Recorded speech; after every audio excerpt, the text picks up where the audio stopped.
আসসালামু আলাইকুম রহমতুল্লাহি ওয়া বারাকাতুহু। আলহামদুলিল্লাহি হামদা শাকিরিন ওয়াসসালাতু ওয়াসসালামু আলা রাসূলিহিল কারীম, আম্মা বা'দ।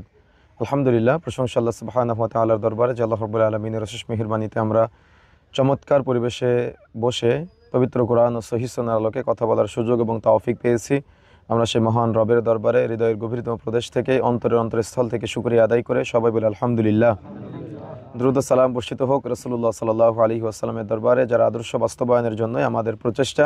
সকলে বলি সাল্লাল্লাহু আলাইহি ওয়াসাল্লাম। প্রদর্শক, রাসূলুল্লাহ সাল্লাল্লাহু আলাইহি ওয়াসাল্লাম বলছেন, আল্লাহ রাব্বুল আলামিন যখন কোনো বান্দাকে ভালোবাসে তখন ফেরেশতা জিবরিল আমিনকে কাছে ডাক দেয়, ডেকে বলে যে আমি অমুক বান্দাকে ভালোবাসি। তখন ফেরেশতা জিবরিল আমিন আবার অন্যান্য সকল ফেরেশতাদেরকে ডেকে বলে যে অমুক বান্দাকে আমি ভালোবাসি, আল্লাহ ভালোবাসে, তোমরাও তাকে ভালোবাসো। সুবহানাল্লাহ। তো আল্লাহ রাব্বুল আলামিন ওই ব্যক্তির মাধ্যমে পরবর্তীতে এমন কিছু কাজ করিয়ে নেয় যার মাধ্যমে দুনিয়াবাসীও তাকে ভালোবাসে। পৃথিবীতে ভালোবাসার বহু প্রকার আছে। কেউ মানুষের চেহারা দেখে ভালোবাসে, কেউ মানুষের টাকা পয়সা দেখে ভালোবাসে, কেউ মানুষের ক্ষমতার জন্য ভালোবাসে। কিন্তু এই সকল ভালোবাসার বাহিরে একটা ভালোবাসা আছে, সেটা হলো দ্বীনের ভালোবাসা, লিল্লাহ, আল্লাহর সন্তুষ্টির জন্য ভালোবাসা। আর এই ভালোবাসাটার পিছনে কোনো স্বার্থ থাকে না। না আছে টাকা পয়সার স্বার্থ, না আছে জমি জায়গার স্বার্থ, না আছে কোনো ক্ষমতার স্বার্থ।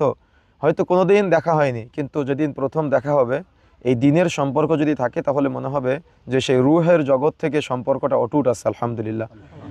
তো এই জন্য দেখবেন আমাদের অনেকের হৃদয়ে এক দিনী ভাই আর এক দিনী ভাইয়ের প্রতি প্রবল ভালোবাসা তৈরি হয়, যে ভালোবাসার পিছনে কোনো মহিলা থাকে না, যে ভালোবাসার পিছনে কোনো টাকা পয়সা থাকে না, যে ভালোবাসার পিছনে কোনো ক্ষমতা থাকে না, যে ভালোবাসার পিছনে দুনিয়াবি কোনো কারণ থাকে না। একটাই কারণ থাকে, লিল্লাহ, আল্লাহর সন্তুষ্টির জন্য। দেখা যাচ্ছে আল্লাহর সন্তুষ্টির জন্য যখন কোনো ব্যক্তিকে ভালোবাসবে, আল্লাহর কোনো এক বান্দা আর এক বান্দাকে ভালোবাসবে, তখন মনে করতে হবে ওই ব্যক্তিকে আল্লাহ ভালোবাসে, আমাকেও আল্লাহ ভালোবাসে, এই জন্য তার প্রতি আমার আল্লাহর ভালোবাসা তৈরি হচ্ছে এবং আমিও তাকে আল্লাহর জন্য ভালোবাসতে পারতেছি। এই জন্য এই ভালোবাসাটা আবার ধরে রাখার চেষ্টা করতে হবে। অনেকে এই ভালোবাসাটা পাওয়ার পরে আবার অবহেলায় এই ভালোবাসাটা হারিয়ে ফেলে।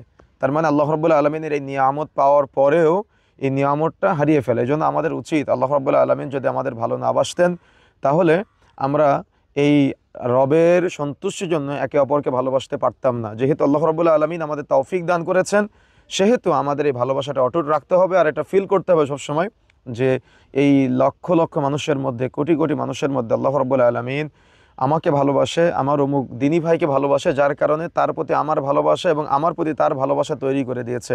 আর এই ভালোবাসাটা জান্নাত পর্যন্ত অব্যাহত রাখার জন্য যে প্রচেষ্টা আছে, নিজেদের মধ্যে গীবত তহমত না করা, কেউ কোনো ত্রুটি করলে সেই ত্রুটি গোপন রাখা, কেউ কোনো ভুল করে ফেললে সেই ভুলটা ক্ষমা করে দেওয়া, এরকম নানাবিধ যে মুসলিমের মাঝে, দিনী ভাইয়ের মাঝে ভালোবাসা অটুট রাখার যে গুণগুলো আছে, সেই গুণগুলো অর্জন করতে হবে। তাহলে আমরা দীর্ঘদিন নিজেদের মধ্যে ভালোবাসা অটুট রাখতে পারবো, যে ভালোবাসা লিল্লাহ, আল্লাহর সন্তুষ্টির জন্য।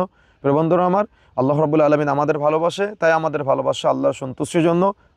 পরস্পরের প্রতি এই ভালোবাসাটা আল্লাহ রাব্বুল আলামিন জান্নাত পর্যন্ত অব্যাহত রাখার আমাদের তৌফিক দান করুন। জাযাকুমুল্লাহ খায়র।